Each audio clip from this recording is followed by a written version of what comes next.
Good morning, everybody. Thank you for coming again. Energy efficiency in manufacturing is quite a big subject, so we won't cover all of it today. But what I was hoping to cover today, at least, is a couple of aspects that we see missing in the execution of the project so far in our experience. And that is, how is energy efficiency viewed by the management of our companies? We all who are here, we invested in energy. We like working on energy efficiency projects. We believe in it. But how does management look at that? So I was going to use some of the experience that I had in my previous lives where I asked for money from management for investment in the capital projects, millions of dollars at a time. So for those of you who don't have that point of view or that experience to go in front of management and asking for like $2.7 million and promising that that $2.7 million will materialize back in the profits over the next 12 months and being held to account for that. I can give you some insight into that. We can talk about what senior management actually is looking for.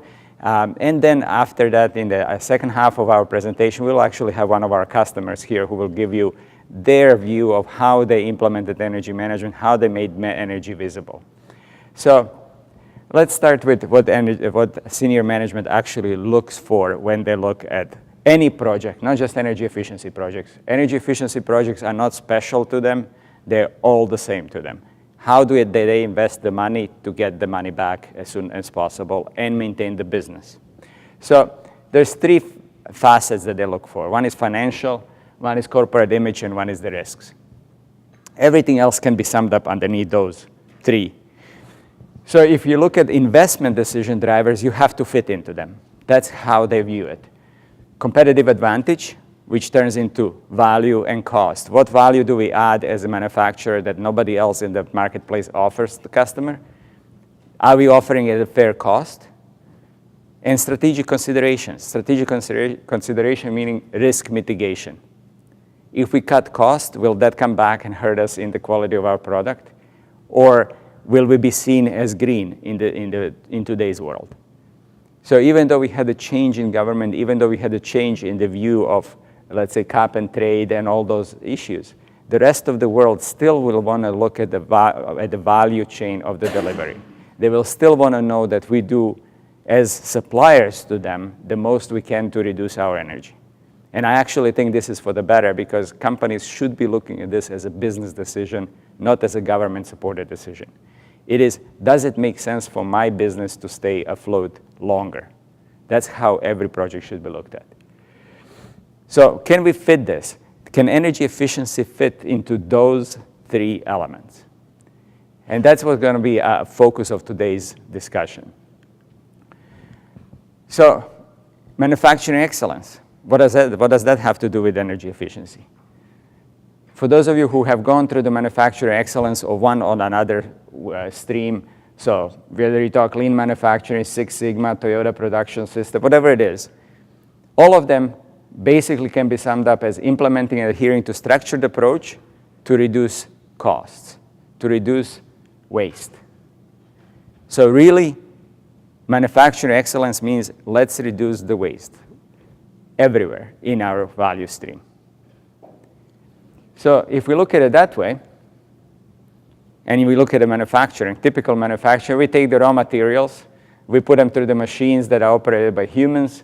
Those machines need energy of different sorts, electrical, gas, water, and we make end product that customer hopefully wants to buy at the cost that we can sustain. That's manufacturing. So we talked about concepts of lean, labor, excess, raw material excess, or waste. Those have been eliminated now decades ago, probably. Yeah, we still have a little bit to go, but by and large, those have been eliminated from the stream. Even tangible waste. These days, I go in every facility I go, everybody has some sort of diversion of the landfill materials. So everything that we see has been eliminated from the stream, all the waste. But what about energy? What about waste of energy that we do every day? We don't think of it that way, but it is. So if you think about it, industry uses 1/3 of all the energy produced in the North America. Whether it's in Canada, Ontario, or North America, or US, it's all the same. It's about 1/3 of the energy, all the energy produced. And about 20 to 50% of that energy is waste. Some more obvious on the left, some less obvious on the right. These guys here, these exhausts, contribute probably for most of you, 30% of the losses of the energy. So let's see where that happens. Natural gas steam boiler, how many of you have those? 100% of energy we put into the boiler, 76.5% goes into the steam. The rest are some sort of losses. If you put economizer on the boiler, you get some of the exhaust losses back. But that's a good case, because gas-fired convection oven, out of 100% of the cost of energy you put into the oven, only 22% is absorbed in the product. You only need 22% of everything you put into that oven to actually make the product. The rest is loss, dead loss. And not to make it sound like it's just gas-fired equipment, here's your electric air compressor. And then out of that useful energy, 15% that you get, half of it is lost through the leaks. So you only get between 5 and 8% actually useful energy. We all complain about the cost of electricity. We all complain about the impact. 7% of everything we pay for that compressor actually ends up useful. 80% ends up as a waste heat. Totally wasted. Which is why we try to get you guys to use that waste heat to put it back into the facility to offset some of the heating that you'd need in the winter time. So if you look at it in a more generic sense, wasted energy, this is what you pay in commodity. Let's say you pay $10 for the commodity. By the time you go through the conversion in the boiler, air compressor, some sort of energy converter, you will lose some. By the time you distribute that energy, you will lose some more. Even in the end user, at the actual appliance that uses energy, you will lose some of the energy. So you will realize 30% of the value that you put in general. And yet, even with that, if you brought the business case to the management and said, I'm going to save you this, most of you will not get it approved, if that's all you do. Because that's still a minor cost of the overall cost structure of the facility. So how can we improve that? How can we quantify some other values that energy efficiency brings to the project so we can get our projects approved as we want them? How many of you have done business case for the upper management, wrote actual business case and justified every single line item? Can I see? Perfect. So this is an example that we have done with one of our customers. It's very similar to what we have done in my previous life. So vendor came in, they said, you have old boilers, you have inefficient water heating, we'll fix it for you, and this is the cost. So this was original vendor proposal. New boiler ended up being about $500,000 by the time you take the old boiler out, put the new boiler in, purchase new boiler. Boiler feed water pump was included, combustion air fan, of course, if included. They opted not to have feed water economizer. But condensing economizer, which was another $80,000, couple of steam heat exchangers to bump up the heat a little bit on that water in the process. It all together came to $713,000 was the proposed project cost. And of course, we asked for the breakdown of where the savings are going to come from, because they didn't have that originally. So once we asked, this is what we got. Essentially, they were going to use 1.5 million cubic meters in gas, 231,000 kilowatt hours, and 6,500 pounds of steam. So is that a good project? Is that something you would approve if this was your company?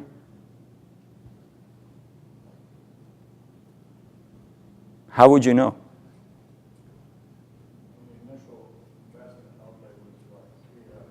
$715,000.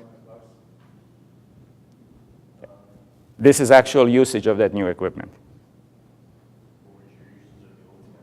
Ah, excellent. Good question. So we paid for the detailed engineering study for this customer that we actually can find out how much they actually used in the equipment that they were going to replace. So this is what it came out to be. Between the boiler and the direct contact water heater, they used 2.9 million cubic meters, 800,000 kilowatt hours, and 20,000 cubic meters of water for 4,600 pounds of steam. So that was the existing case. So step number one, we had to pay additional study to find out what our base case is. And I see that not existing in many projects I work with customers like you. Customers will come to me and say, hey, vendor gave me the quote for the makeup air. Is this a good one? How would we know? Do you know how much your old makeup air was using? No? Well, then let's look at that first. You cannot judge new equipment based on just on the merits on the new equipment. You need to know what you're replacing with, what's the impact. So if you look at it that way and compare the two cases, this was the payback based on the savings. So we went from $727,000 in natural gas to about $383,000. We saved almost $70,000 in electricity and about $12,000 in water costs. Altogether, we saved $426,000 on $713,000 investment. Payback, simple payback, 1.67 years. So is that a good investment? Is that something you would approve? Well, their management says, thank you, but no. It has to be below a year. This cannot work this way. We do not approve anything over 12-month payback. So we had to go back and sharpen our pencils a little bit. By the way, just as a sidebar, many people, when we talk to them about gas projects, this is what their calculation looks like. They don't even consider looking at electricity or induced water savings that are potentially there. And look what happens to your payback if you just take natural gas costing. It just went up by another half a year. So you're further away from justifying and getting your project approved. So if somebody comes and wants to replace a piece of natural gas equipment and you only look at the natural gas costs, you're missing out a big portion of your potential savings. Which is why I encourage you to talk to our guys, because we will do that for you. We will give you an estimate of all the fuels that you might impact with your change. So we had an analysis done, and we said, these are the energy benefits. We will save volumetric consumption. We will save kilowatt hours. We will save cubic meters of natural gas, which will lead to the lower energy cost. And that number, that's that 1.67-year payback that nobody cared about. It was shut down. But let's look at it in the other way. If you look to reduce emissions, cap and trade available or not doesn't really matter. If you're really looking to reduce your emissions, reducing the volumetric consumption of natural gas or any other fuel is the best way to do it. It's the least cost option. Yes, you can go fancy solar power, you can do this or that. For the buck, nothing beats just reducing your consumption. Because you can do it with the tweaking of your equipment. You don't necessarily need to buy new equipment. You can just tweak your existing equipment and you get very little cost investment and good savings. So it leads that reducing your volumetric consumption of natural gas is the least cost option to reduce your emissions. So if that's your goal, if your value chain, if your Walmarts of the world, if your Home Depots of the world, if your end customer requires their value chain to be with the least emissions, That's one way to do it, and it's the least cost for all of you. So now if we look at it, how much tons of CO2 we are emitting in addition to the volumetric savings, let's look at that case. 2.9 million cubic meters of natural gas will give you about 5.5 tons of CO2 equivalent per year. Your new case will give you 2.8. We will essentially save 2,500 tons of CO2 equivalent per year with that saving. And at a cost that was last in Ontario before our government changed it, was $18 a ton, which gives you $46,000 savings. $46,000 savings in addition to your just energy savings. So now if you look at it and you say, yes, there's energy benefits, but there's such thing as non-energy benefit. And I will list 3 different ones here in this case today, but there's many more, and it depends on your facility. Each facility will have to look at the different non-energy side benefits. So in this case, it will be reducing carbon footprint, lowers administrative costs, but more importantly, improves public image because now you can claim you're green, and it lowers the exposure to any future pricing volatility. Remember how we talked about the risk mitigation for the for the senior management? Well, that's a risk mitigation strategy. So it's not energy efficiency, it's risk mitigation. How are we going to prevent our company being on the hook if somebody changes the cost of carbon in the future? We talked about how much wasted energy we have in our facilities. We actually waste so much heat that we create cold spots all over our facilities. This happens in 90% of the facilities that I've been in Ontario. You have equipment generating waste heat, usually some hot piece of equipment that gets unbearably hot in the summertime. So people put all sorts of exhaust fans on the top of it to exhaust air as fast as possible. But of course, they're all ad hoc. Nobody wants to pay for the building automation system of any sorts. So they never actually get turned off in the wintertime. So what happens in the wintertime? That exhaust imbalance actually drives the infiltration air, cold infiltration air, right through the facility. That's why you have shipping guys always complaining about the cold area. And what do? We put more energy to solve the problem. We put some sort of heater right on top of them. And yes, that solves the problem for the guy standing underneath, doesn't do anything for all the people in between them. So you still have cold drafts, you still have complaints about coldness in the facility, yet you're exhausting all the heat out.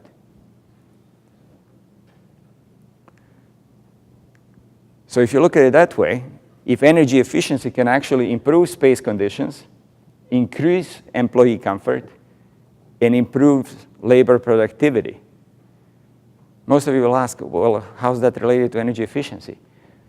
Well, it reduces absenteeism because people are not sick. It provides labor retention because if people can choose between the place where they enjoy working and where they don't enjoy working because it's cold and freezing, they will choose the other.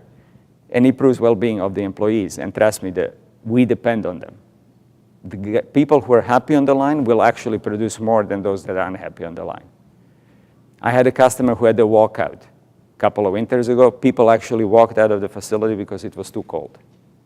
How much does one walkout cost the company? Heck of a lot more than actually thinking about energy balances. So we'll call that another non-energy benefit. Enhancing work conditions. So labor retention, better employer reputation, which is important these days for people who are picky about where they work, and improving labor productivity in general.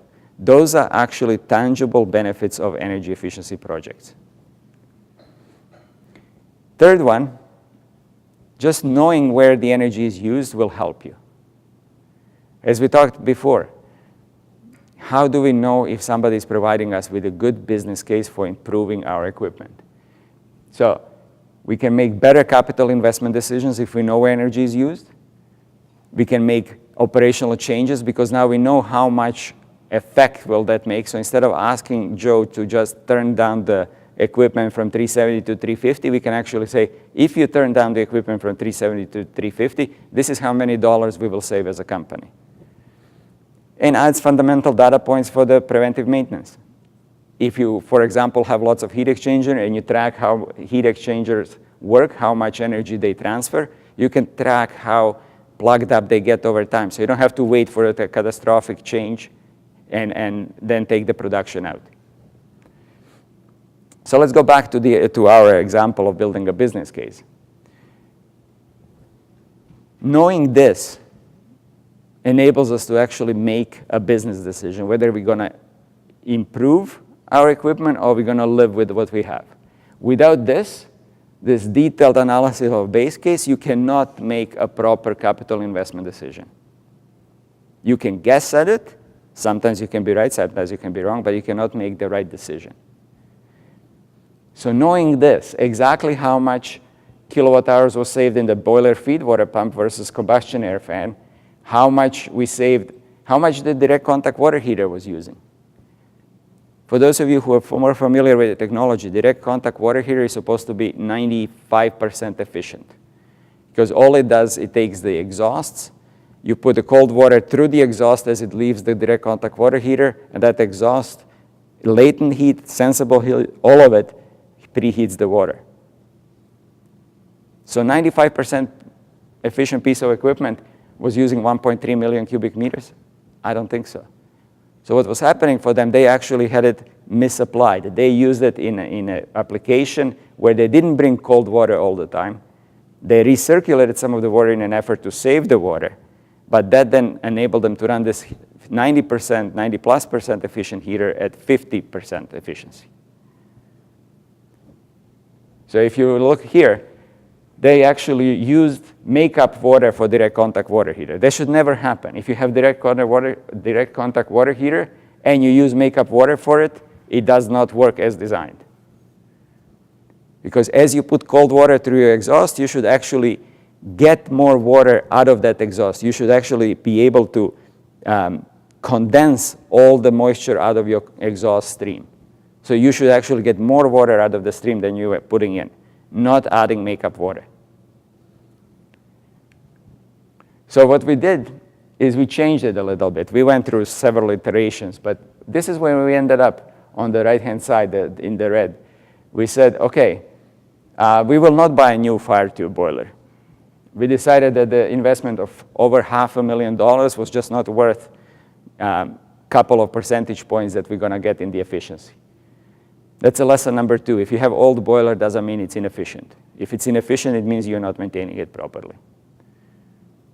Getting a new shiny boiler will get you perhaps 2 percentage points on your efficiency, if you're really good. Most of the time, you won't see any difference in your energy consumption, whether you have a shiny boiler or old boiler. It's how you maintain it. So we decided we'll skip the boiler, but we'll give it a new feed water pump. Old feed water pump was actually cooled by the water, so it was using the water that was just drained down at about 5 gallons per minute, I believe. So we were going to put new electrical feed water pump for $13,000. We're going to even put VFD on the combustion fan for $3,000. We're going to, instead of the condex unit, condensing economizer unit that was just part of the stack of the new boiler, we said, forget that. We will buy a separate condensing unit, same manufacturer condex unit that's on the skid, so that we can mount it off to the side and we can just pipe the exhaust from the boiler through that unit. So we don't have to touch the old boiler. We don't have to take it out of the production. That made the cost of that a little bit higher because now you have to install it and you have to perhaps change your roof, but it made it much easier installation. I can install it at any given time, put the skid there, and then only take 1 day off when I need it to reconnect it. I don't have to have it down for like 3 days. And we're going to do new heat exchangers as well. So now we brought the cost down from $713,000 for $426,000 worth of benefits to $275,000. So we shaved about $500,000 out of the cost. So that looks like a much better deal now, right? But the question still remains, Well, how much am I going to save now? What are my savings? So we did the same exercise again. This is what the estimated usage of the new equipment would be. Notice that existing boiler will actually use more, slightly more than their vendor's proposed case, is because we have to generate a little bit more steam to satisfy these heat exchangers, because our condensing economizer was not going to make as much heat as it would in the other case, because the boiler was going to operate, because these are big boilers. So instead of downsizing the boiler with a new one, we're going to actually operate this one at about 5%, 7% load. And everybody would say 5, 7% load, you can operate efficiently. I can guarantee you that it can be done. But it uses marginally more natural gas to do so. We're going to save $300,000, just like they did with the other condensing economizer, for 1.9 million cubic meters in natural gas usage. And we didn't include any savings in the combustion air fan because we couldn't predict ahead of time how will VFD actually work with the combustion fan. So instead of pretending we know what we're doing, we just said we don't know. Let's call it even. Let's say that we will not save anything on that, but we will save on the feed water pump. So looking at that, and we added a little bit of the steam to the boiler, as I said, that caused more natural gas consumption. So now, when we compared it to the existing case, this was the new return on investment. So for $275,000, we have less savings, $300,000 savings. But look what happened to ROI. Now it dropped below where the company expected it to be. Now we are closer to approval. So we gave up a little bit of savings. This was $400,000 savings, but we gave up $500,000 of investment. Just by thinking about it and by knowing how our equipment operates. That was the key. If we didn't have the existing as-is case, we would never be able to do this adjustment. So that's a comparison. We shaved off almost half of the ROI by looking at it slightly differently. And by saying, can we use some of the old equipment, knowing how it works? Can we tune it to work as good as the new one? But then also going back to the GHG emissions, this was a couple of years ago, so that was very current at the time. They saved a little less, 1,800 tons of CO2 per year for what was that worth? $33,000. $33,000. So now, when we included $33,000 in our calculation, which we said is non-energy benefit, now our payback went down to 0.8 years. That got approved. It took the company 3.5 years to get to that stage. 3.5 years before everybody realized that that's how we should be doing this. Because no matter how good we were, no matter how good our contact was to say, you know what, this is worth doing, we're going to be green, we're going to be good, senior management just didn't care. They needed payback. So we turned all those words, green, energy, improvements in maintenance, all those words we turned into actual calculation. We put it into numbers. That they understand. And we got project approved.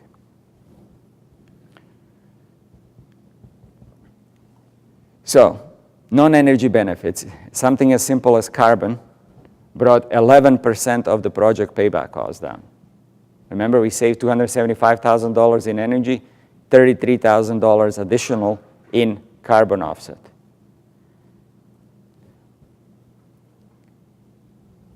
And was that everything that we got with this project? Did we stop there? Of course not. Because reduced cost structure allowed the plant to win new business. To give you a perspective, this plant was almost shut down when I started working with them. They were this close to being shut down because they couldn't get new business. Their cost was too high, and they were just not seen as having a future. Once we started cutting costs, looking at energy, this is where we started, but looking at energy also started looking at every other aspect of their organization. Since then, they started looking at the water again. They reduced their water by significant amounts. And by significant, I'm talking about 60% of their water usage. Because they had this in place. They had this system in place how to look at the projects.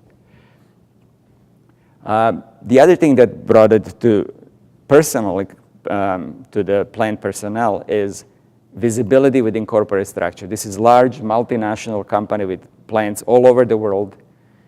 And what these guys now go all over the world to all the other plants and teaching them how to save energy. Can you imagine, Canadian company, person who works in a Canadian company goes to Europe teaching them to save energy. And they learn from it. That is the side benefit. That's the non-energy benefit we're talking about.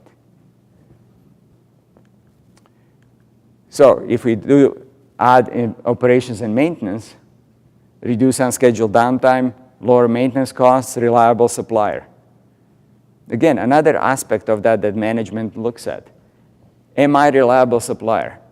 If I win new business, will the customer believe me that I can deliver just in time, as most of them do these days? Or do they think, oh, well, this is just some random company, I don't know if they're going to be alive next year? That's what senior management is looking at. Reliable supplier, better reputation, lower exposure to any potential future pricing changes. So our energy efficiency project should be looked at in those terms, not in I saved 3 cubes. That is almost insignificant in the larger picture. So why is it that we don't do more often? Why is it that we don't include non-energy benefits in our business cases? It's because most of us don't even understand what they are. And we don't understand what they are is because we don't know that how much energy goes where. We have no clue. We do graphs, we do lots of things, but we don't actually know where energy is going. There is many of you who do, but you're a minority in the large picture. Is there any questions or comments on this part? Yes? Damir, I'm surprised you didn't start on how they use steam in the first place. You had like 4,000 pounds or whatever it was. Did they know each thing that uses steam? Yes. And had they put like steam, I don't know, steam, but did they have transplants that were broken or steam leaks, and did they go after all that stuff first? Yes. This particular company, as I said, we've been working with them now for about 8-9 years. They did the steam traps a long time ago. If you do steam traps every year, there's something wrong with the operation. First time you do steam trap audit, you should know where your problems are. Then you should, if you want to save energy, you should implement a preventive maintenance schedule for the steam traps. You know they're going to fail, so look at them. So they've done that. I've talked about the water usage as well. They reduce their water usage, and they know where the steam is used. That's why we put those steam heat exchangers, because we pulled all the little steam heat exchangers that they had all around the plant. We pulled those out of the production. And we said, we're going to heat this water here in the boiler room. We're going to distribute it in insulated lines where we need it. We will not have every station, every operator playing with the setting how hot they want it. So yeah, it was looked at. Does that answer the question? Yeah. The other thing I was going to ask, you didn't mention that, but you were saying that sounds like a quality improvement that people aren't playing with the temperatures, but it's centrally controlled and stuff like that. But yeah, we'll get to that in a later stage, but that's a very good point. Getting who is actually responsible for the settings and how we track those. Any other questions? So we talked about non-energy benefits. I have searched in the literature what findings they have, and it turns out that people have found that anywhere between 24 to 250% of original costs of commodity, in addition, can be saved through non-energy benefits on energy efficiency projects. So it's not just me talking. This is actually international energy something that I have a reference in the presentation. So when you look at presentation, you'll be able to find it. But this is the real deal. This is real dollars that people can save. That reduces the paybacks. So we need to make energy visible. We need to understand where energy is going, who's using it, and how, to Jim's point. So if you look at facility, it's a complex place. And you cannot measure. You cannot manage what you cannot measure. It's simple as that. If you don't know how much you use it, you cannot manage it. So some people will take their bills, monthly bills, and they will generate how much they use per month. And they will generate a graph like this, which is a good start. But it's only a start. Because if you have something very simple like this, you can say that those 2-unit heaters are the seasonal load that changes with the weather, and your steam to process, if it's that clean, will be the rest. So yeah, if you have very simple process, very defined, very few users of energy, you can do it that way. That's a valid way of doing it. We start that way as well. The problem, of course, is that our facilities are not that simple. I mean, where do you put meters there? What do you do with it? So you have to start somewhere. So instead of looking at just what do we use month by month, what we really should be looking at is how much is used by energy end users. So water heaters, steam exchangers, unit heaters, whatever it is. How much is used by energy converters, boilers, air compressors, those kind of things. How much goes into make-up air units, space heaters. We should be able to distinguish those first. For make-up air units, for example. What if we really need to use only this much? How do we know that? How do we know that what we use today is actually what we should be using? We don't. We have to look at it. We have to measure it. We have to understand why we use it in the first place. So most people will buy some sort of a meter as a step one in their analysis, and they will get a graph that looks like this. So energy usage over time. And they will look at the graph, and they will be all excited. I know we were when we first implemented in my place of work. We had 12 ovens. We had a bunch of boilers that were heating the water. And we looked at that and we said, oh, wow, that's cool. What does it tell us? What does this mean? Is this good, bad? Nobody knew. So we just looked at it for a while. And then it stopped being cool and we stopped looking at it. So, exactly. And it's only cool when we're looking at it for a couple of days. It's like, ooh, look, graph. So energy management, I don't want people to think energy management equals metering. That's not what it is, because it won't get you anywhere. You have to define the relationship between what is causing energy to be used and how much energy is being used, and where. And if you're going to meter the consumption of energy, you have to meter those drivers. Otherwise, you will not know what drives what. And the last piece of energy management, you have to set up some sort of feedback. Because even if you have analysis done, even if you have fancy software that will drive all sorts of graphs, unless somebody goes with a wrench and changes something, those graphs will not change, ever. So you have to have some sort of feedback process to say to somebody, we need to take action. So those are the elements that are crucial too, if you want to manage your energy. And it doesn't matter what is it called, ISO 50001, energy management, just being reasonable, whatever you want to call it. You have to have those steps in. And when you think about it, this is what you use in your production. If you have production process, this is what you do every time. You know exactly why you stamped that piece of metal. You know what needs to happen to that piece of metal. So you know that if it doesn't happen, you know where to look. Same with energy. So we have a program that helps with that. takes that energy. We tend to like working with a wide variety of people, not just energy managers, and that's because the energy has to be visible to all.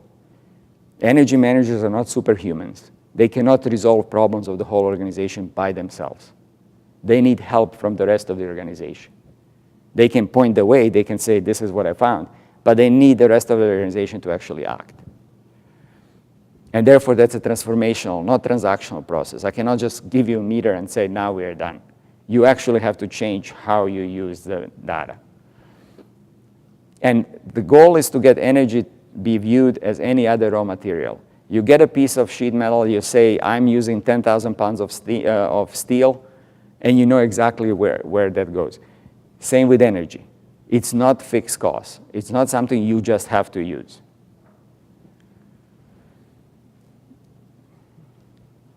And our hope with that program is that we help customers reduce that stress on them, because you give them that and you say, oh, you know, just metering doesn't do anything. They get into shock and they don't do anything. Paralysis analysis. They just don't do anything. So we help breaking down into smaller steps. You don't have to start at the whole facility. You start in the smaller chunks, big energy users, whatever it is that suits you. We assist with energy consumption. And we provide additional funding. Because we know if you go to the manager and you say, I'm going to meter something, he's going to say, what's the payback? And you'll be like, I don't know until I meter it. And then you get into catch-22. So we help with that. And the whole goal is to get from this graph, at the very least, to draw out something, what is supposed to be a baseline. What is our energy use supposed to look like?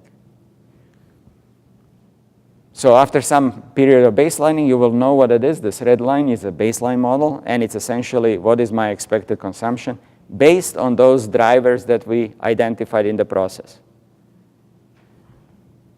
Because if we have that, now this increase in energy will say, oh, we expected that.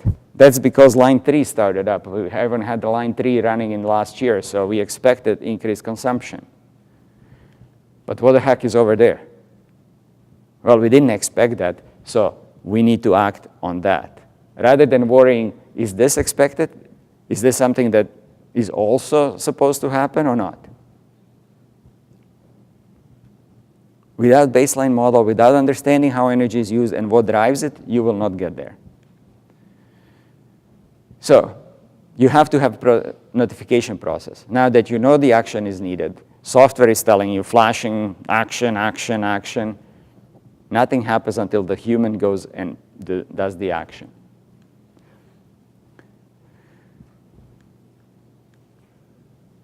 And what do you do with that? So you have to alert person. You have to tell them in an intuitive way what the next step is. And why is that? Because one notification could be, oh yeah, today is a good day. We know it's a good day because we expected it. So you send that to the management. Say, hey, we're all good today. Another one is performance is bad. We do know why. So again, we tell the management, we know we are off, but we know why, so don't worry about it. We have it under control. The third one is, it's bad, but we have no idea why. That's the one you want to send somebody and investigate what the heck is going on, because we have no idea why it's bad. But the one that we often forget is performance is good, but we still don't know why. We got lucky today. So why not go out there, investigate what's happening, and then make that standard operating procedure if something has changed that caused that. So you don't have to be lucky every single time, but you can now use that luck to advance your knowledge and your operations. That's why we need notification system. That's why notification system needs to be different depending what it is.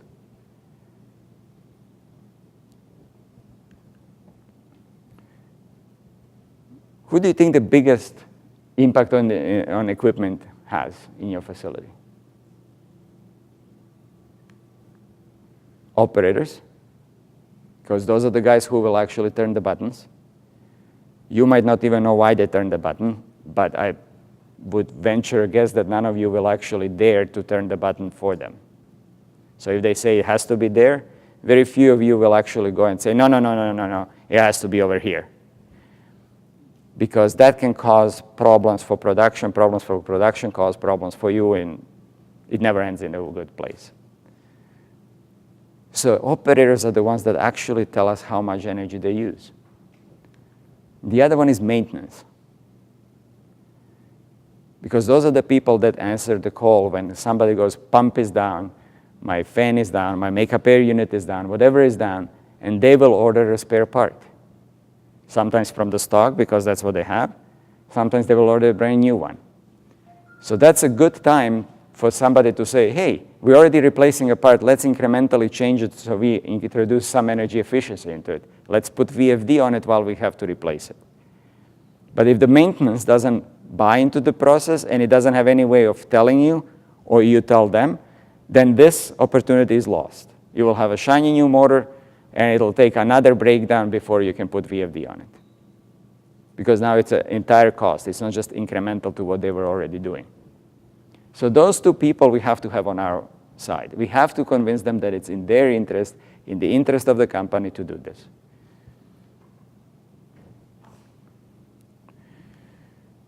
So as I was saying, we can collect the data. You can have all the meters you want. You can even interpret the data. You can understand which action needs to be taken. You can send it in the real time. But you need to take action. If you have somebody who's not willing to take action, who just sits, the rest of the system collapses. Because nothing will happen. There will be no tangible results. All the investment in all the underlying managing of energy will be lost because nobody is willing to actually take action. And I've seen that, unfortunately, happen in the facilities at a large scale. I've seen facilities who spend $1 million on the brand shiny new system that never saved anything because nobody's willing to use it.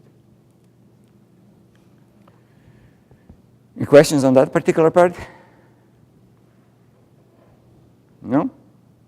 Okay, so let's take a break for 10 minutes. Then we'll come back and we'll have a presentation aided by one of our customers. All right. Thank you. The reason I'm asking that is because it's important for us to realize where the hurdles are and how we can help you. Because usually what happens is people assume that we do some calculation for you and we don't really want to be involved in anywhere else. But if you need third party, for us, these days, it seems to be, and I don't know if that's your experience as well, but it seems to be that if you involve consultant who will repeat exactly what you're telling upper management, it seems to get further for some reason. Even though you can use exact same slides, when consultant presents it, it goes further up. So if you guys need third-party verification in any of your business cases, and you need to bring somebody, we like to stay at the back because we like you to be the heroes. You are the face to your management. So we have no problem working in the background. But if it ever helps you to have somebody like utilities saying, yeah, we agree with that, feel free to invite us. So as I said, as I promised, we will have a guest presenter now. We will go through a little video just to give you a sense of what our customers are saying. So it's not just me. We actually had a couple of customers who did this. And then we will have one customer giving their experience and sharing with you all the things that they've done to actually make energy visible so far in their facility. And I think it's a fantastic story. So let's start with the video first. You can use energy in a number of ways. A lot of people don't know. You just pay a bill and say it's the cost of manufacturing, move on. It's important for our customers to see energy as a controllable cost, because if you don't, you're never going to do anything about it.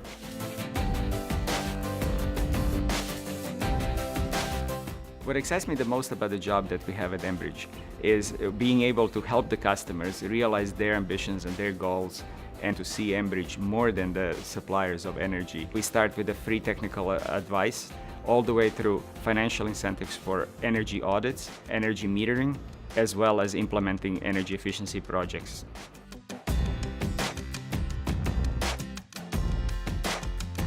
One of the challenges the industrial sector is facing right now is rising costs of keeping their business operating. What we offer that a lot of other people in the industry don't is free advice. Because the textile industry is a very competitive market, we have to watch out always to keep our costs down. First time when Chris came in, we went through the production. I explained him each process. The felting machine's steam hood was throwing money off the roof through a fan. In our boiler room, we have a lot of excess heat. Slobodanka recommended that we put in an economizer that captures that heat and reuses it to heat up our hot water. We reduced basically the speed of the fan. It's a huge success. We're saving a lot of money with every bill. Often people would ask, why would you help us save something that you make money off? Why would someone that sells gas to us encourage us to use less of it? Quickly became apparent that they were in this for the right reasons. It serves us no purpose if industry leaves the province. So it's in our best interest to help you become more efficient. Keep your doors open and your lights on longer. Our energy consumption dropped up to 20%, 25%. Natural gas usage has gone down 43%, which is really unprecedented within our sector.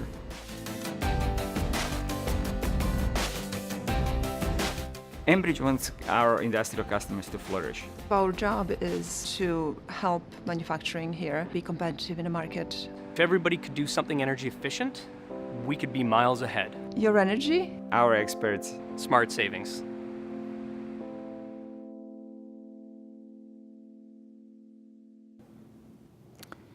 So, the point behind this was not to tout our program. The point was to show that it's actually all about people. We talked about formulas, we talked about business cases, but this really is about people. No technology will replace that. You have to have people who are willing to do it and who buy into the concept of why they're doing this. So one of those customers is Holger Roth, that I have a pleasure of introducing as our guest speaker now. He's a Chief Technology Officer at Brand Felt in Toronto. They do felt. He will tell you all about their facility. But I'm really happy that he's willing to share his experiences, and you can ask him all sorts of questions about the details of how he actually achieved what he did. And even though he has a great support in the company, all of the company buys into it. Without his actual work, his extra mile that he went through, this would never have been possible.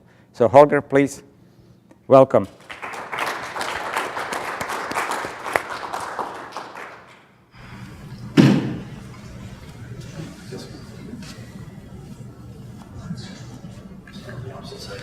Okay, perfect. Okay, my name is Holger, and I'm the Chief Technology Officer of Brand Felt of Canada. We produce all kinds of technical felts, also designer felts, going into automotive industry, pharmaceutical industry, aerospace, nuclear, in all industries, bakeries, so you will find our products everywhere. We are the only manufacturer left here in Canada. There are several reasons. One is for sure energy cost, because we're producing the felt in the old traditional way, but needs a lot of steam, heat, water.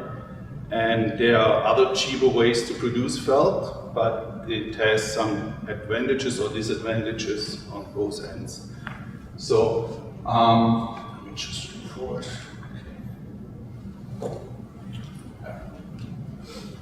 So, before we started with Enbridge, that project, basically our main objective was always to pay the bill, get business running, keep management happy with producing.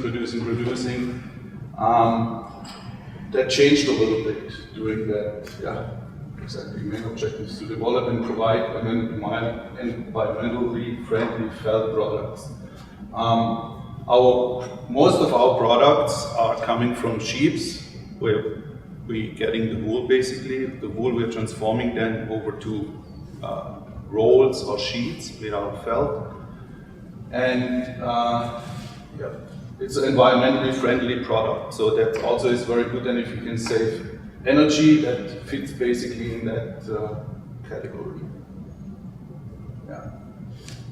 Energy was not top of our mind, definitely not. It was just, okay, well, let's record it in an Excel sheet every month. So in the end of the year, then we looked through and we saw, okay, we again used more energy or less energy, or the price increased.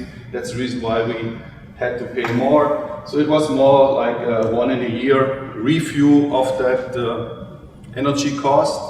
and we just let it run over years. Yeah, it was just a cost basically of doing business. I think that's in the house here. So that's basically, you see here the process load and the seasonal load based on Excel information, based on what you're getting out from your bill. You know, okay, you used up then that amount of energy or cubic meter of gas, and you see then in the winter months you're using more because of the heating.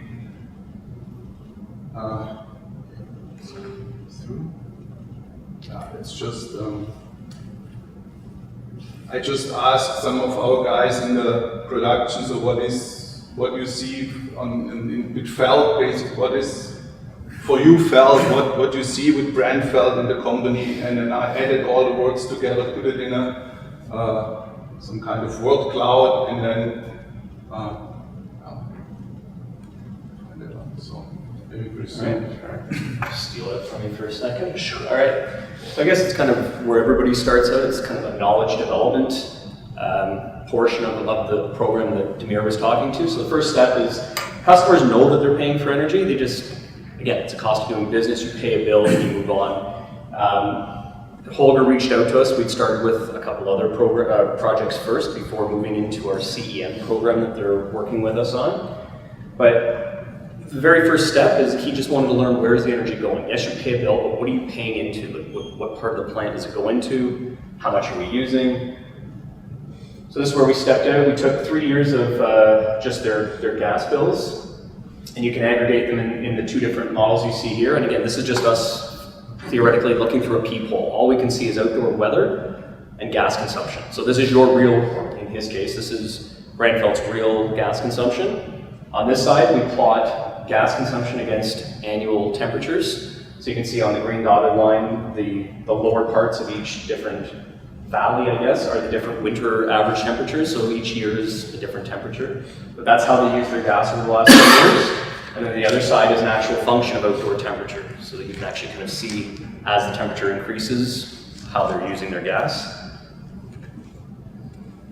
To Holger's point earlier, we take your gas load and we kind of break it up in an algorithm that we've got. We assume in the middle of summer, the red bars, let's say in this case in August, you shouldn't be using seasonal heating for your building. So the actual consumption that you would find on your bills, that's what we're using as our base load. And then we would just push that across every month. That red rectangle builds what we assume, not knowing any of your production. That red box is what you are using in your process.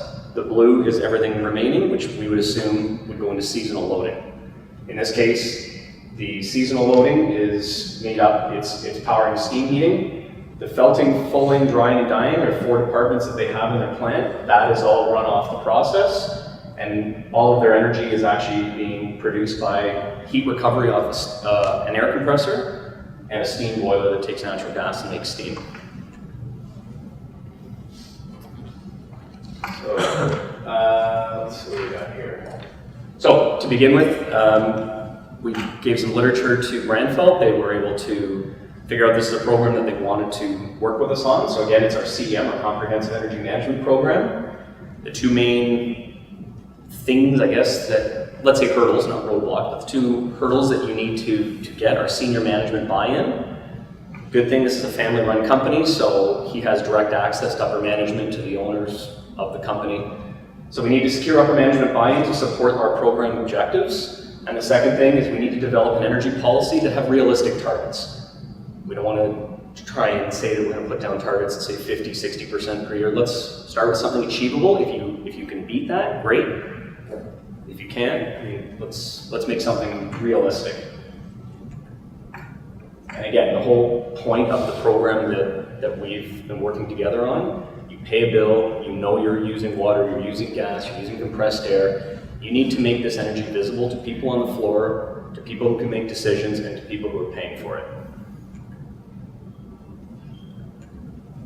So step 2, opportunity identification. So we've been working together to identify in your plant, where do you start? You know that you need metering, you know you want to record the data, you know you want to display it, but where do you start? What is the first location of where you want to collect data. So in this case, our process is we want to store, we want to identify energy improvement initiatives. How to build a roadmap. Maybe I'll let you talk about how you started here.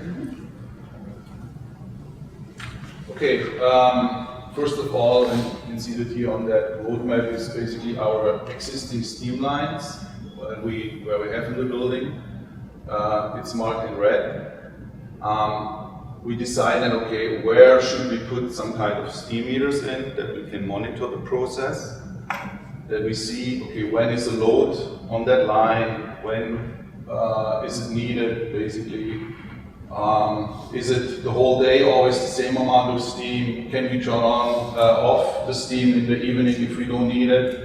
To figure all that out, basically we create that kind of roadmap. Also we basically wrote down then where we could put some steam regulators in, maybe not to use anymore the high pressure steam, just reduce it down to maybe instead of 8 bar or 6 bar, bring it down to 2 bar if it's not really needed. So we started out with a roadmap. From there, we need to quantify, now that we know what their steam distribution system looks like, we have to figure out what do you want to do to monitor it. So in this case, we were able to help Holger with the acquisition of different meters, a historian. We were able to, we helped incentivize their installation and the purchase of their meters. Here's just this isn't all of what they purchased, but here's some of them. We have a water flow meter that's purchased just for a single piece of equipment. The next one was put on a main water line in a certain part of their plant. Third one, an annubar steam meter that records how much steam is actually going into their main header. And the fourth one, he's now able to actually control what the boiler can do. They were actually able to open up their PLC, they added this, and it gives you all the detailed information of what the boiler is actually doing. All right, tell me about this one. As Chris mentioned, so we talked with the boiler manufacturer what we can do to get information from the boiler direct. So normally the boiler is kind of PLC inside. Most of I think the manufacturer, they don't really want to get all that data out. So I asked, in our case it was Clayton, he was willing to reprogram basically that PLC a little bit, that we get real-time data out from the boiler. So we know basically in real time everything what is going on the boiler. And based on that information as well, information now from the steam meters, we connected the system all together and got over the period of time then out, it's a business intelligence program basically. We get a lot of data out every minute. Basically it sends data out from the boiler, from the steam meter, from the gas meter, from all that information. Every minute it sends that data out in a SQL database, and from the SQL database we're pulling it down in a business intelligence program, and this one shows us then basically the information over a long period of time. You select them. On the top line here you can see basically from, in this case, October to May. You select what range you want to know more about it. And on the right side it shows you then what did you use up here. In average on steam meter number 1, for example, it's 1.3 thousand kilo, 1.36 thousand cubic meter of gas. So it's tells you then in that range what you're selecting, and I have a video later on where it makes it a little bit more clear. What did you use in that period of time? So you see, you always also can just look for 1 day, for example, and see 1 day of measurement. That's better here. On the left side, you select basically on the timestamp, you select what time range you want to see. Right beside, you see then that time range. So for example, from March 25th to May 13th or so, that's the information from, that's now in pounds per minute from the boiler. On the right side then you see which steam meter used the most energy And if you go over with your cursor on the mouse, you can see the details about it. I think I can read it here, 4,260,000 or 426,000 pounds of steel went through. And on the bottom, you see basically during that period of time, or no, it's not, that's by a day. I think it's by a day. So on the bottom, you see the peaks during the day when we start up equipment. So you can analyze each equipment and see, okay, that's in range or it's out of range. It builds you an average of your consumption, and you see, okay, you're above that. And you compare then a couple days maybe together, and you see, okay, in the last week it was more than this week. I find it also interesting that the upper right, the colored boxes, it's a visual for the operators, that the boxes actually scale different sizes based on consumption of steam that goes through each meter. So at a snapshot in time, that's what it's looking at, but each box can actually scale differently.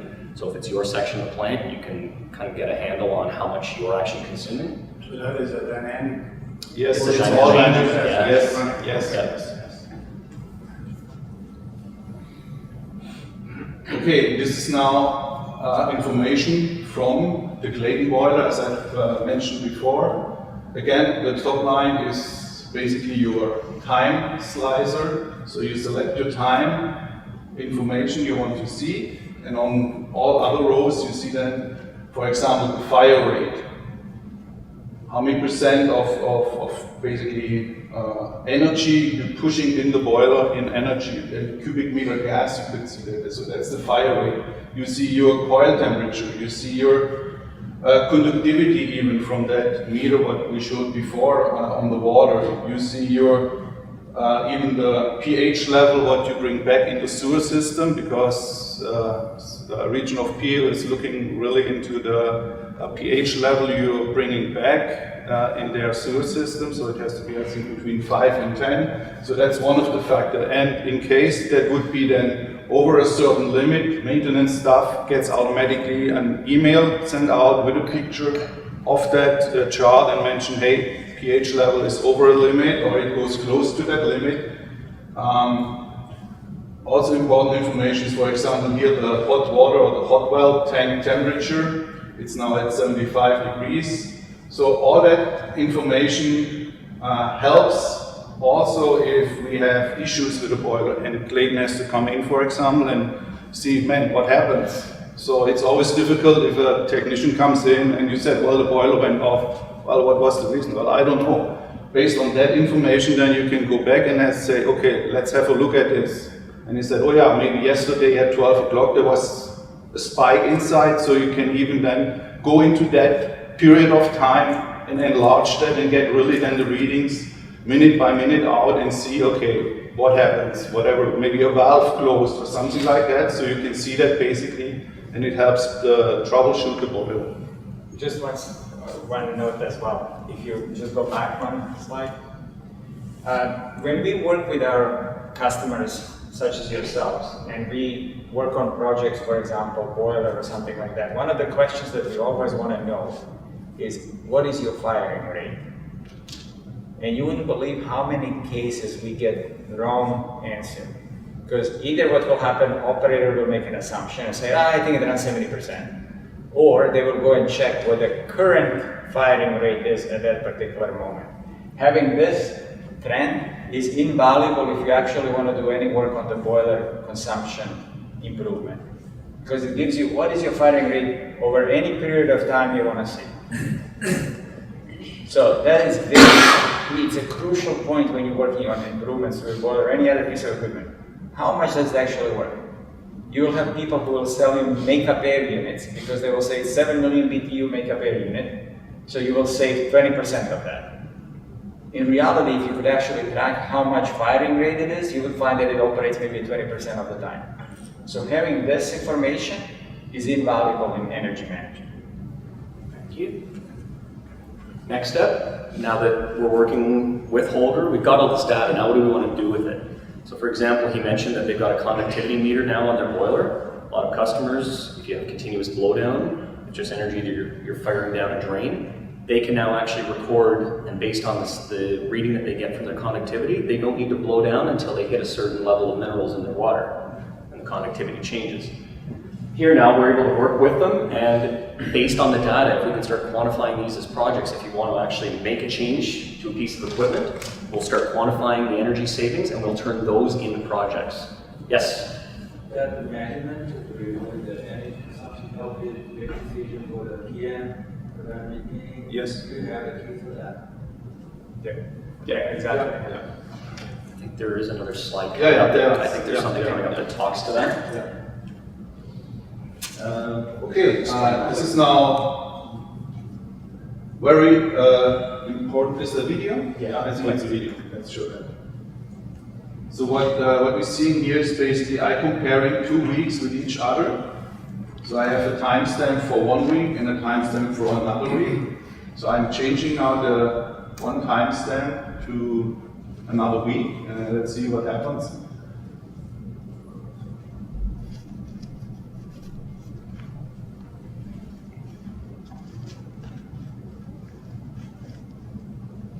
And you see there's not much time delay in the whole process to get that data.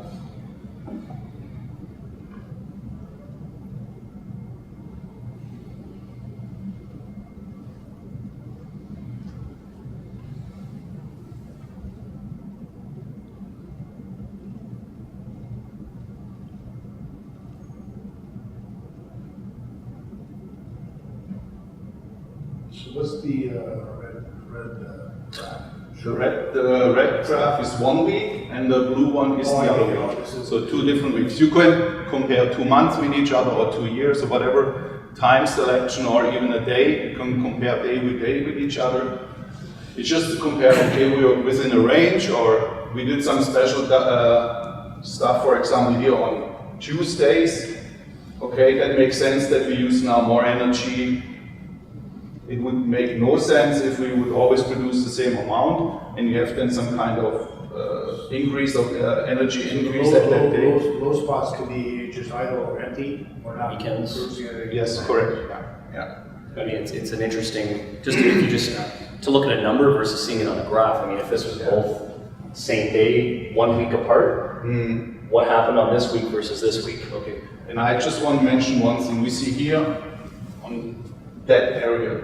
The green one was the week before, and that's the red line is just the recent week. What we did, we used information from our CAM system, what helps us then to decide to turn off, for example, the boiler in this case.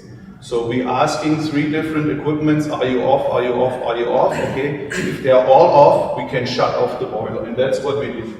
Basically, now compared to a week before, this is basically our energy saving right there. So from 1 week to another, you really just use that information, use your collected data, take it to your advantage, and then take off equipment if it's not needed anymore. What kind of time frame do you consider with drawing back in your operation? You obviously know, is it, hey, if I'm not in schedule for half a day, is it worth cutting back, or is it shorter than that or longer? But what's a reasonable time frame where you say let's shut off the boiler? I would say within 3 hours. 3 hours? 3 hours range would be, yeah. But I like how I instruct our people to say, hey, we go down for Christmas holiday or whatever, we drive them back to a certain temperature, or walk over just like, all weekend, let's say, let's cut back as much. I mean, do that example or explain that where you said before with the drying rooms. Maybe I can show it later then when the slide comes. So this is now, I just have to check which one it is. I think that's the one in Dover, yeah.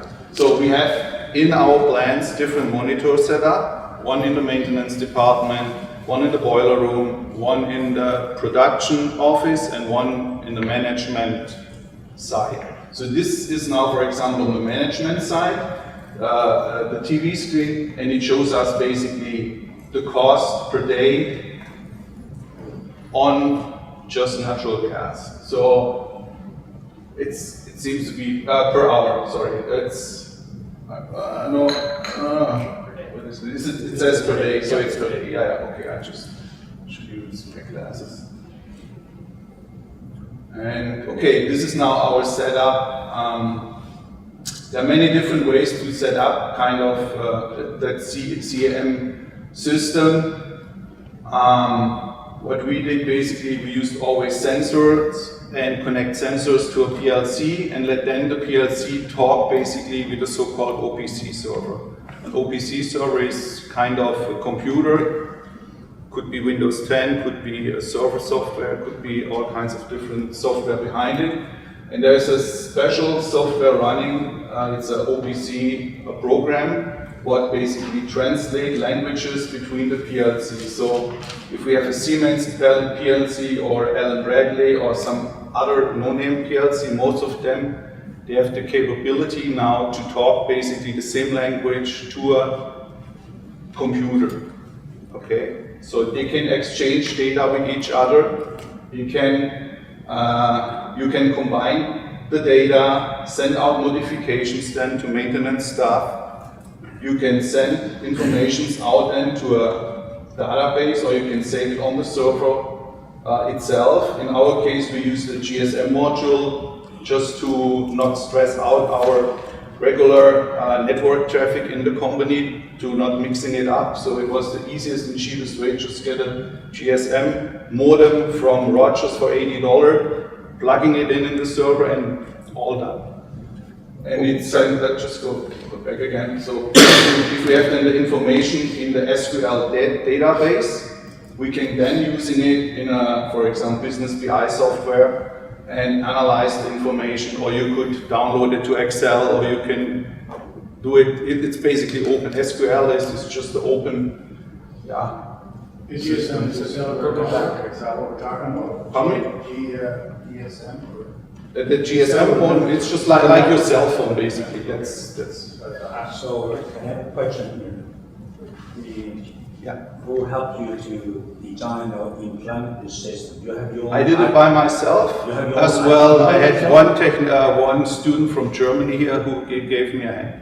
It's all done, and it's done within a half a year or so. Always a little. It's not my regular job to do that. I had to do that basically by side, maybe 3, 4, 5 hours a week. I worked on that project. The student was working a little bit more on that project, and that's it. It's in those days now. It's way easier than, let's say, 10 years ago, 5 years ago. All the PLC manufacturer, the technology is here now. It's not like before that you could not talk. The PLCs didn't talk with each other. Also the steam flow meter. Yes. Before you install the flow meter, you have nothing. You know, how did you evaluate the actual steam flow? How do you select the flow? It was more or less a guessing before I bought the first steam meter. And Do you have the meter? Do you have to put it in a new one once you figure it out? No, most of the time I could modify it with a hard protocol, with a programmer, with a hard programmer. You can change basically the settings a little bit, adopt it a little bit on your environment. In the previous slide, sorry to interrupt. Sure. The previous slide you showed you have a Vertex flow meter and Enbridge. Those are different type of flow meters. How do you justify?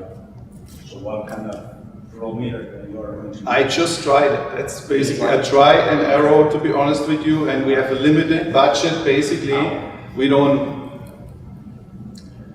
a small company, okay, and my budget was basically the maximum amount what we can get from Enbridge back. I don't know what it was. It doesn't matter. We're doing a similar project, that's why I'm asking. Yeah. We may learn something from it. No, I just more or less, and a lot of equipment, believe it or not, I just bought it from eBay, looked at it, someone is selling that, and I said, okay, let's give it a try. If I buy one steam meter, it costs me $5,000 to $6,000 normally. Well, let's try one for $150 and try. And you have, okay, you're within the range or not. If you're not in the range, you know what, you're losing $150. That's not a big deal, and you know, okay, it seems to be within that range. Even if it would be wrong, okay, then take it out and use it instead of measuring steam.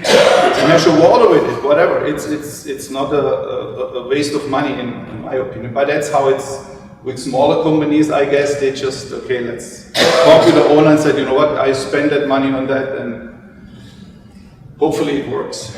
Thank you very much. Okay, some more questions? Just first, one of the reasons why you choose the PLC is dedicated to a different type of sensor or different? No. It's open to all sensors. Most of the sensors, they gives you milliamperes out, so 4 to 20 milliamperes or millivolt, and then you're just connecting it to any PLC and let the PLC do the communication. Choose multiple PLCs because they don't have enough input, or you can expand any PLCs if you. okay, so why choose? No, it's just an example. That's just an example. In reality, they are way more connected. I think on one of the PLCs we have up to, I think, 10 steam meters connected to it. That's just an example how we connected it. And just to bring one point back up for everybody here. This is what I was talking about, and it's not about technology, it's about people. And some of us have more structure in our organizations than other organizations, but everybody can do that. What I find very inspiring and frustrating all at the same time is that people think that they don't have that option. They always have the option. I worked in a very structured, unionized environment. I could always add stuff.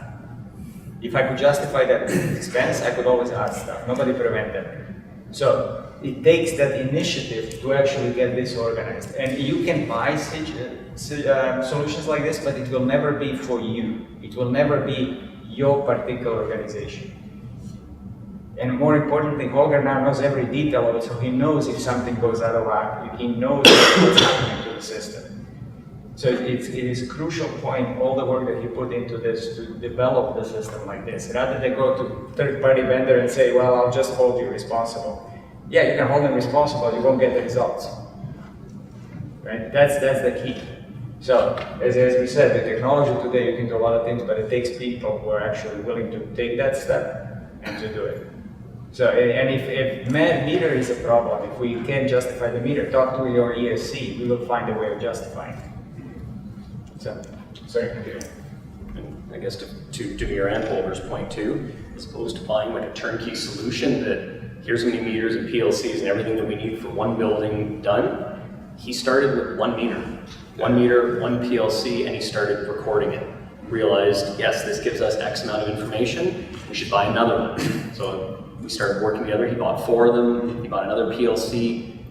Build your plant out as you see fit. If you buy everything all at the same time, you can drown in data very quickly. Yeah, and if you hook up the steam meter early and basically direct on the, let's say, on the boiler, very close to the boiler, you can turn off maybe a line and then you know, okay, that line uses that amount of steam in that period of time. Or you turn down the second line additionally onto that and you see, aha, it increased now by a certain percentage. So then you know already, okay, if I want to monitor each line and separately, okay, I need a steam meter who should monitor about that amount of steam, pounds per hour. You know already then basically what you need. That kind of answers your question of what size meter you would need to buy. Yeah. Because That's what we're doing now. Yeah. And there's meter companies around, where I'm biased on who you use, but there's meter companies in the area. You can call and say, we've got this size of a flow rate, what do you recommend? They can give you 2 or 3 different styles and different readouts. And we can help you with that if you want to find a metering company. But again, most of those meters you can change the settings in it with that so-called hard protocol. So you need just a programmer and you just switch it over from you measuring water to measuring a gas, and it will adapt then automatically to the media. So that's. Again, I mentioned it before, so we have basically a real-time notification system in place based on issues they could be occurring. The maintenance stuff gets emailed and basically, okay, temperature, it's getting too hot, basically check go in the boiler room and check valve number 69 or whatever.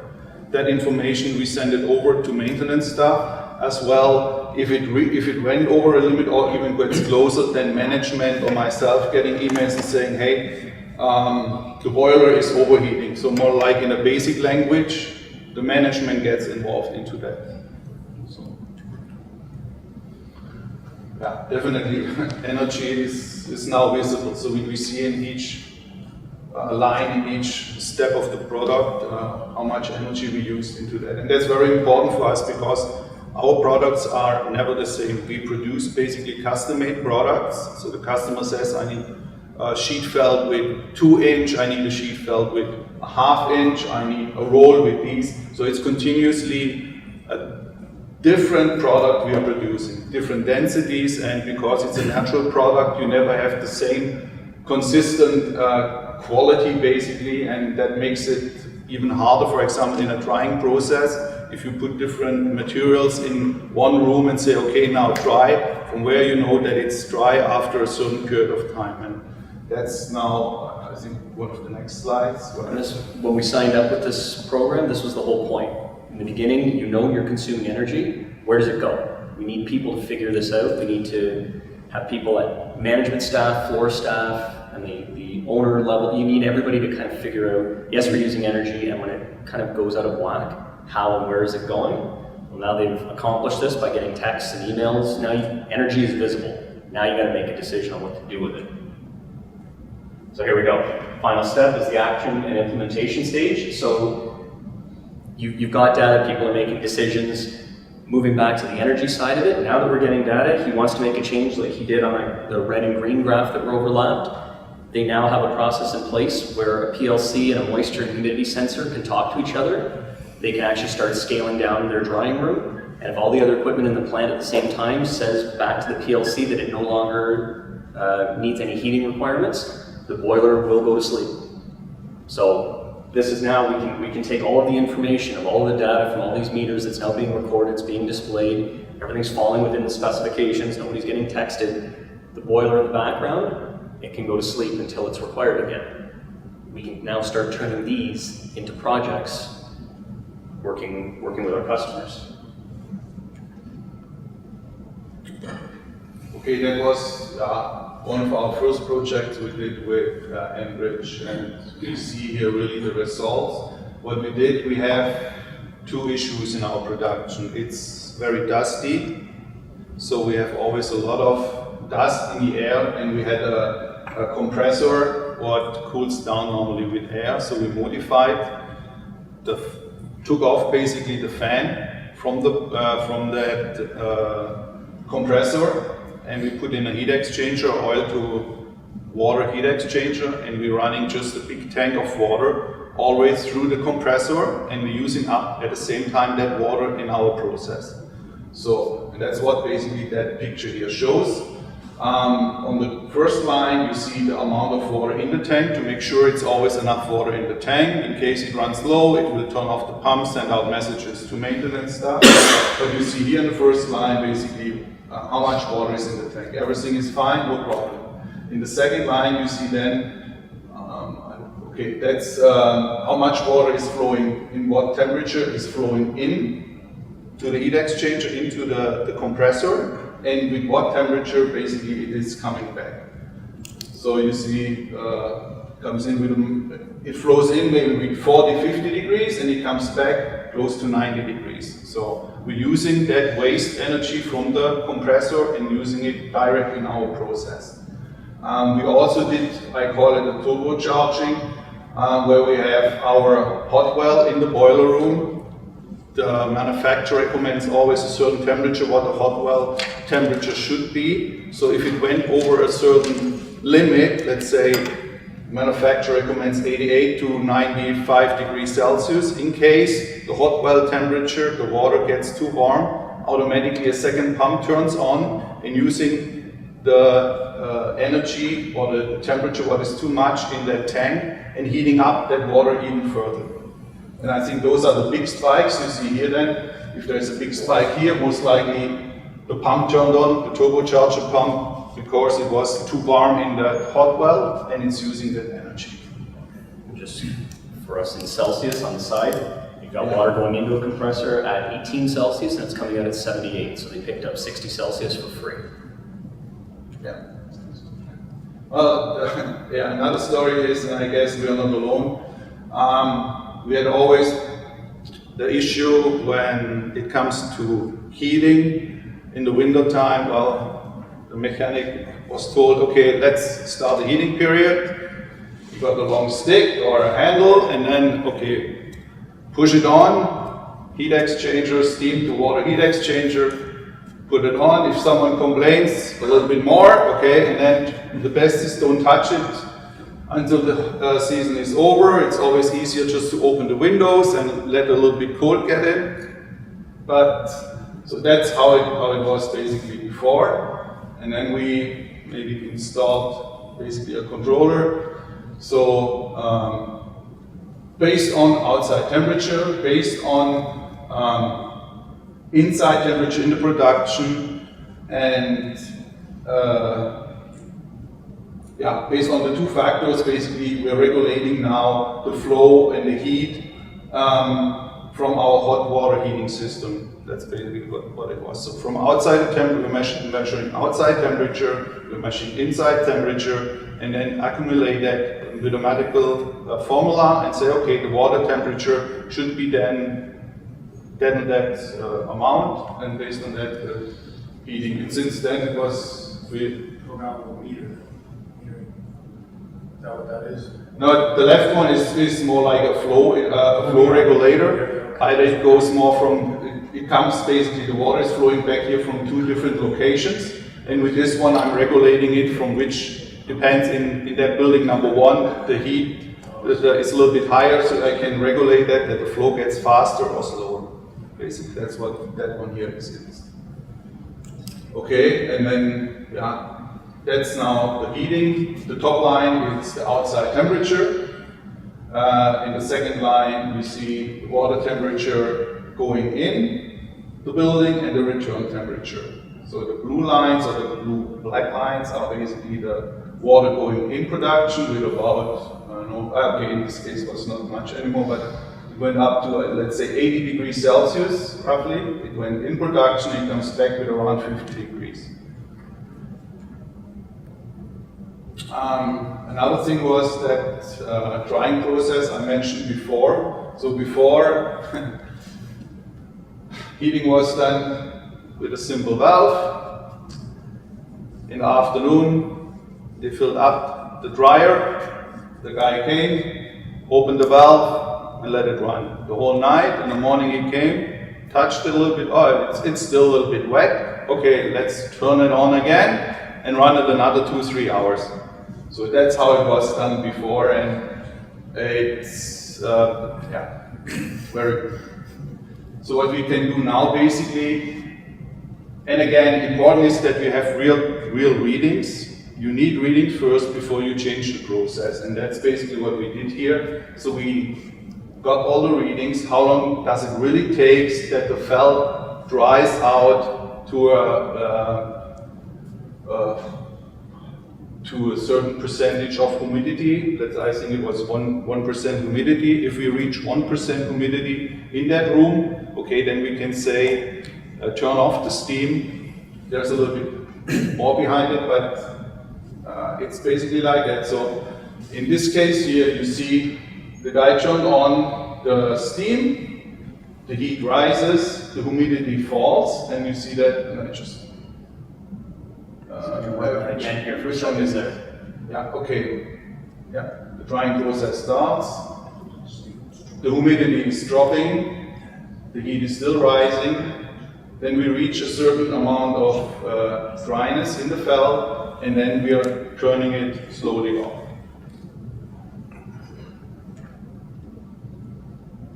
Exactly. That's basically how it looks then from outside for the operator. He just has to turn on the automatic heat control, and all other stuff will be done then automatically. Instead of opening a valve manually, that's now done just with the on-off button. You also mentioned that it's important to have doors interlocked as well, right? Yes, yeah, that's another thing what we found out. You tell the guy, okay, you put your stuff in, close the door and leave it that way, it never works. So what we bought was basically two heavy magnetic electrical interlocks, basically magnetical, what you use normally for your safety gates. The strongest one I can get. And we put them on the door, so as soon as the drying process started, he couldn't stop it.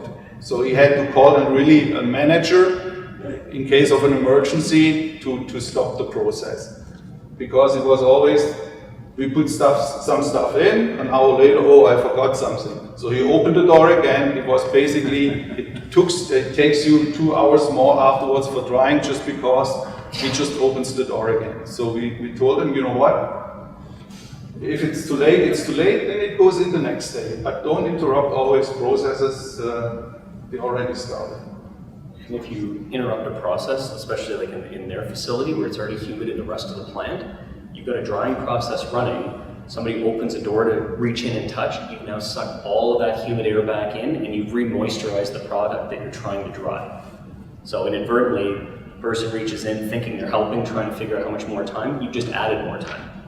So thankfully Holger built a system that hopefully reduced that. Yeah. Okay, I have to check this one. I think that's again, was it the heating? That's the turbocharger.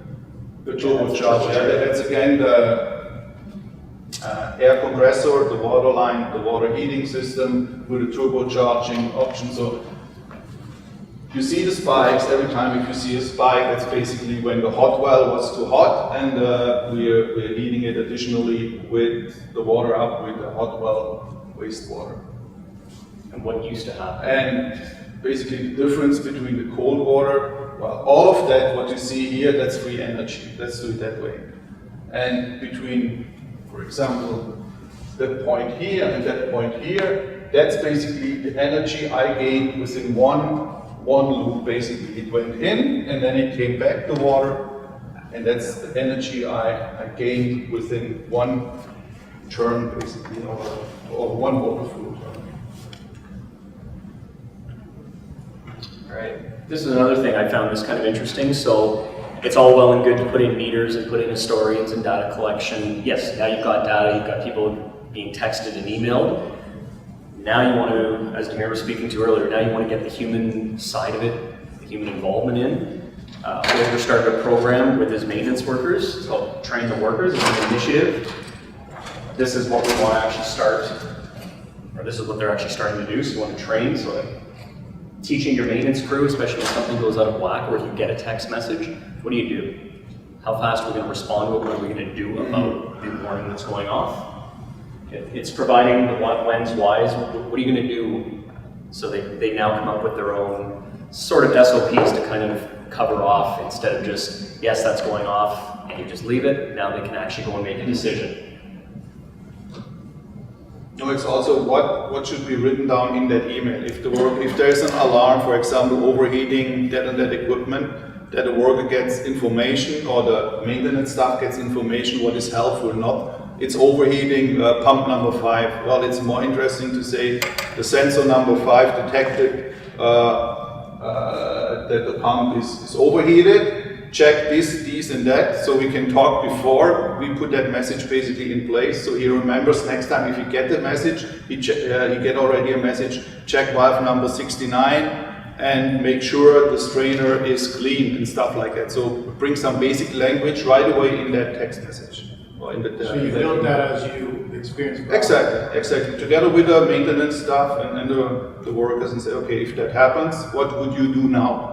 And then we discussed it, and I put it in the email. So next time, if it occurs, he knows right away what to do, and not just, I don't know, I have to look now for the book, I have to do now this. So he knows already what to look for, and it reduces your downtime on top of it. Right. So that you know if it's a recurring problem, what part do you want to keep in stock, just in case you're not incurring unnecessary downtime. You've got the key parts on hand. I think that's the video again. I think this is the video. So that's based on our energy bills, basically. So as I mentioned before, we're also entering energy bills in the past in Excel, and now basically direct to the cloud. So you're selecting here your period of time you want to see, for example 2007 to 2018, and you see how in the month of April how the consumption changed over a period of time. Year to year, you could do that month to month, you can see the whole year. It's just data, and you have the data available. These business intelligence programs, there are many out there. Some of them, they are really expensive. We use the cheapest one, what is from Microsoft, Power BI. It's a little bit more handwork. It's not so pre-finished, but I think it's just $10 per month from Microsoft compared to other, what goes into the thousands dollars per month. So we're using that. And it can do predictions, it can do all kinds of stuff, what you could not that easy do with Excel, and if you have that amount of data available. Sorry, what was the software called? Power BI. Power BI. BI, Business Intelligence. One other thing that I wanted to mention before the end is lots of people, I don't know that it's going to be the case now, but lots of people in the last year or so have heavily counted on reducing their emissions and getting out of the paying for natural gas by using renewable sources of energy, which is fine and dandy. That's valid reason. However, I would argue that energy efficiency then becomes more important than if you're buying commodity. And one of those examples would be very simple. If you lived in the middle of nowhere and you had no access to the municipal water and you had to dig your own well, do you think that you would be more concerned with how much water you use than when you can just get it from the spigot whenever you open it? Same goes for your own renewable energy. If you have solar panels, that's the only energy you have. So I had I watched a presentation by a winemaker of all places, a vineyard down in Niagara Falls area, who was saying how they installed solar panels. But before he installed solar panels, he actually went and reduced his electricity by 61%. And what that allowed him to do is put less solar panels, so now he has more room left over for the vines that he uses to make wine, rather than covering it all with a solar panel that he doesn't need. So energy efficiency is never a wasted effort, no matter what kind of resources you have. Capital investments, if you have to buy 3 solar panels versus 2, it's obvious advantage. But it's also the maintenance cost. How much do you have to maintain it? Lots of people look at the CHP, and for lots of people, CHP, combined heat and power generation, is the right answer. You can add your natural gas load and offset the electricity load, offset the GA. That can be a great solution for people. But then you have to remember that you depend on that piece of equipment, and it better runs. So the better you size it, the better capital investment decision you make, the easier it will be to run it. Because last thing you want is buy a piece of equipment and then say, oh, I don't have any funding to actually maintain it, and then you go back to the electricity. Right? So it always makes sense to use energy efficiency as a first step. And ultimately, wasted energy is always a wasted energy. Some companies in Europe have started reporting their carbon consumption by their supply chain now. So for example, BASF will have all the carbon that's used in the entire production, no matter who makes it. And they will make that information public. So they will choose suppliers who have least amount of energy wasted. So again, energy efficiency is important from that aspect. And in summary, we should focus on more than just energy commodity costs in our business cases for energy efficiency projects. We really have to look at all the associated non-energy benefits.